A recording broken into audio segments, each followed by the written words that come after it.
Welcome to an insightful interview with Simon Kowalkow of the top Calgary Real Estate team. Simon is a dedicated realtor and devoted family man with over 2 decades of experience in the Calgary real estate market. Simon has established himself as a trusted professional who balances his successful career in real estate and family priorities. Join us as we discuss his life and approach to real estate. So Simon, thank you so much. Thank you, Justin. Enjoying them. Looking forward to this. You betcha.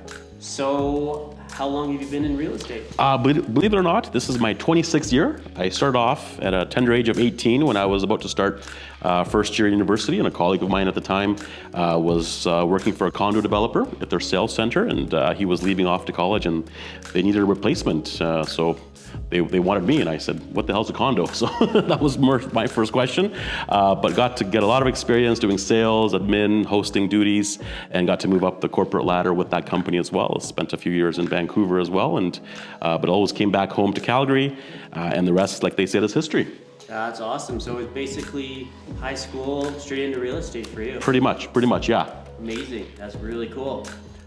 What do you find yourself doing on a typical day off from real estate? Yeah, so I've got 3 kids, 2 dogs, a very supportive wife, and my kids love playing sports, so I'm always driving them around, or we're out in the mountains enjoying the lake, but otherwise we're sort of in the car, driving them to and from soccer pretty much, so. Awesome, that's great. So you drive your kids and you drive your clients? Yes, sometimes at the same time, yes. Oh, wow, okay, cool. Yeah, showing them the ropes early. So. Sweet, I love it. Great example. So what's your favorite book or movie and why? I'd say my favorite movie is The Usual Suspects. Fantastic cast, including Kevin Spacey, a couple of the well-known names, and just sort of a twist of a movie, similar to what happens in real estate. You never know what's going to be at the end of the tunnel once you submit that offer. So. Nice, awesome. And what drew you to a career in this crazy world of real estate? Yeah, I mean, like I mentioned, it was sort of an opportunity that I just came upon or stumbled upon, but so glad I did. It's really different, especially at the time when I was younger, talking to a lot of my friends who were taking more traditional paths and more traditional industries, where this is very different. Every day's different. You really know what it's going to end up doing, and just love it, and wouldn't be caught doing anything else. So. Nice. That's awesome. Well, your passion really resonates, so good for you. That's great. So what is one piece of advice that you find yourself giving your clients the most often? Yeah, I think really is to really work in the market we're in. So as an example, we're in a very hot market right now with very low inventory. So if you're on the buying side, for example, I always tell my clients, you almost have to feel like you're overpaying for the property to get it, right? If you're competing bids, you've got 10, 12 other people looking at the same property. Oftentimes what happens in a rising market like ours is you look back 3, 6, 9 months down the road and you realize you've made the right decision, because that's sort of the mentality you have to be in. Likewise, in a slower market, I like to tell people, take the emotion out of it, take the frustration out of it. It's easy for you and I to do so because we're in this every day, but if you can just look at the numbers, look at what's happening, and just treat it as a transaction, no different than buying stocks, that's really going to be helpful to you, and try to mitigate the emotional aspect of it. So.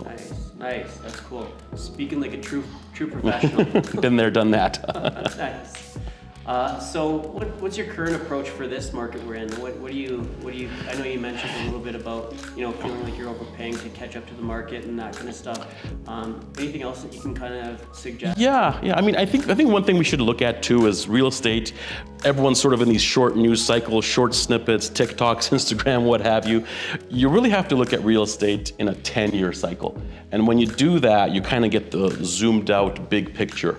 One question you should ask yourself is, what was real estate doing 10 years ago? And oftentimes it was significantly lower. And you say, okay, would I have bought 10 years ago? 9 out of 10 people will say yes. Therefore, if you look 10 years from now, what will it look like if you were to have the opportunity to be at today's date? So really take things into perspective. And I think if you take the long-term perspective on real estate, oftentimes you will win. So. Awesome, really good advice. What is one change that you can see in the real estate market that you'd really like to see moving forward? Eliminating box houses. I know I'm going to lose half my audience here, but I am so glad that we're coming back to a little bit more traditional design, sloped roofs. I mean, we have so much snow in our climate. I think it's fantastic, and I think it's a lot more aesthetically pleasing as well. So the boxed houses we saw in the last decade are kind of moving out from being popular, and we're seeing a lot more aesthetically pleasing, a lot more interesting architecture out there, and I think that's going to be fantastic for the city as a whole. Okay, awesome. One last question. Yeah. We didn't plan for this, but I wanted to ask you your opinion because we're on a roll here.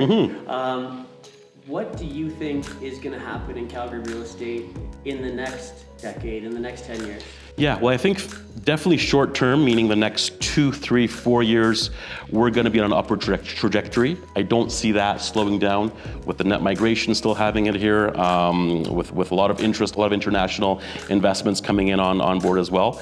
The city will continue to grow, both population-wise and financially as well. So I definitely think, as I mentioned in my last point, we will be we're on the ground floor today, and 10 years from now, it's going to be unrecognizable what Calgary will be. So definitely get into the market if you can in the next couple of years. Awesome, Simon. That's great. You're an abundance of knowledge, and we appreciate you taking the time. If you want to buy or sell real estate with Simon, make sure you check out his information below here and get in touch with him today. Thanks so much, Justin. Thanks, Simon.